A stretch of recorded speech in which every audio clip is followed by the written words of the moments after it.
Сабақтың тақырыбы Қазақстандағы және әлемдегі демографиялық ахуал. Сабақтың мақсаты мәтін құрылымын сақтай отырып, бірнеше графиктік мәтіндегі диаграмма, кесте, деректерді салыстыру, маңызды тұстары мен үрдістерді анықтап жазу. Салалас құрмалас сөйлемдердің мағыналық түрлерін ажырата білу, түрлендіріп қолдану. Бүгінгі өтетін сабағымыз талғаулықты салалас. Құрмалас сөйлем дегеніміз балалар білеміз, екі я одан да көп жай сөйлемнен құралып, күрделі негізгі ойды білдіретін сөзді құрмалас сөйлемдер дейміз. Міне құрмалас сөйлемдер байланысу тәсілдеріне қарай үш түрге бөлінеді. Салалас, сабақтас және аралас болады. Салалас осының ішінде салалас құрмалас сөйлем дегеніміз құрамында жай сөйлемдердің баяндауыштары тиянақты болып, өзара тең дәрежеде байланысқан құрмалас сөйлемнің түрі салалас құрмалас сөйлем дегеніміз. Мысалы, Айгүл аттан түсіп еді, су қайта таязданып қалғандай екен. Мысалы, Айгүл аттан түсіп еді, су қайта таязданып қалғандай екен. Салалас құрмалас сөйлемнің 6 түрі бар. Ыңғайлас, қарсылықты, себеп салдар, кезектес, талғаулы және түсіндірмелі.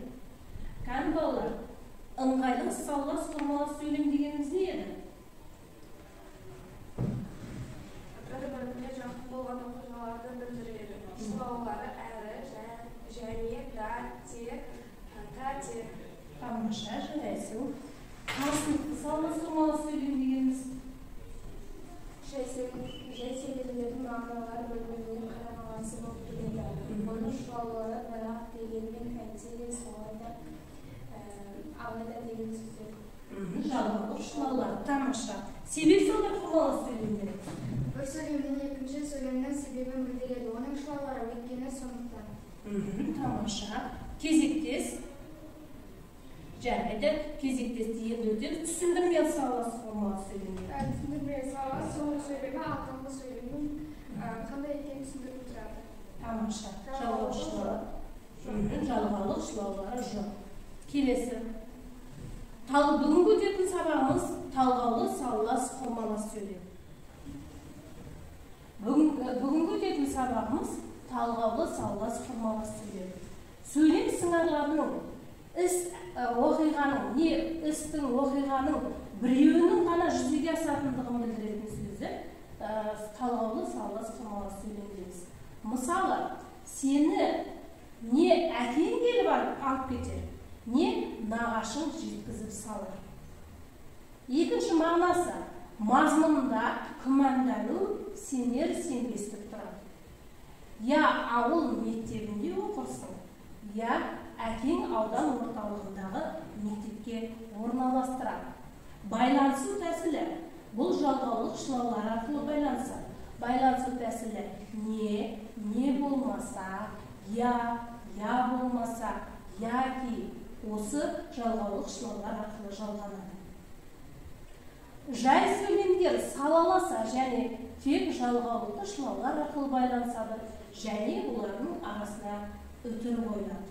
Бұл тыныс белгілері, үтір арқылы тыныс белгісін қоямыз. Мысалы, не бұл адамдардың ортасынан кетуім керек, не болмаса барша жанға тынышсыз болатын зұлымдықты қоюым керек.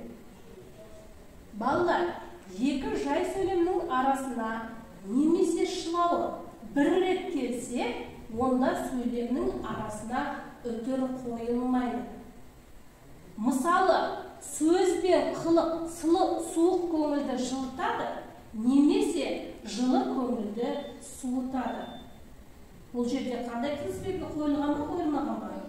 Қойылмаған. Көрдіңдер ме? Немесе бір рет келген жағдайда арасына тыныс белгі қойылмайды, үтір қойылмайды. Бүгінгі біздің өтетін тақырыбымызға байланысты осы мәтінді қараймыз. 6-шы тапсырма. Бүгінгі әлемде Қазақстан жер көлемі бойынша 9-ші орын алса, халық саны жағынан 62-ші орында тұр. Бүгінгі әлемде Қазақстан жер көлемі бойынша 9-ші орын алса, халық саны жағынан 62-ші орында. Жері кең, халқы аз. Бұл түптің түбінде ұлт қауіпсіздігіне үлкен қауіп төндіретін ұғымға абзал. Ал халық саны көбеюіне кедергі келтіріп отырған салдарға тоқталсақ, ең басты мәселе ретінде әлеуметтік жағдай алдымыздан шығады. Жас отбасылар әлі де қамқорлыққа зәру. Күнделікті тапқан нәпақасы жалдаған пәтері мен тамағынан аспайтындар көп балалы болуды қалай ойласын. Бұған қоса, екі қолға бір күрек таба алмай жүрген жастардың отбасы құрып, бала тәрбиелеу, демографиялық ахуалды жақсартуға үлес қосуға талпыныс білдірілетіні белгілі. Әлеуметтік жағдай нашар болған жағдайда бала туу көрсеткіші өспейді. Осы себептерден ажырасу саны да артып келеді. Бұл енді бүгінгі тақырыбымыз біздің Қазақстанның демографиялық ахуалы болғандықтан, біздің осы мәтіннен неге балалар, сендер құрмалас сөйлемдерді тауып дәптерлеріне жазасыңдар. Жазылым тапсырмасы мәтіннен құрмалас сөйлемдерді теріп жазып, оларды сабақтас құрмалас сөйлемге ажыратасың. Балалар, құрмалас сөйлемдер дегеніміз не екен? Айтамын. Екі одан да көп жай сөйлемнен құралып, күрделі бір ойды білдіретін сөйлемді құрмалас сөйлем дейміз. Мысалы, құрмалас сөйлемде байланысу тәсілдеріне қарай 3 түрге бөлінеді. Салалас құрмалас, сабақтас құрмалас, аралас құрмалас. Құрмалас сөйлемнің неше түрі бар?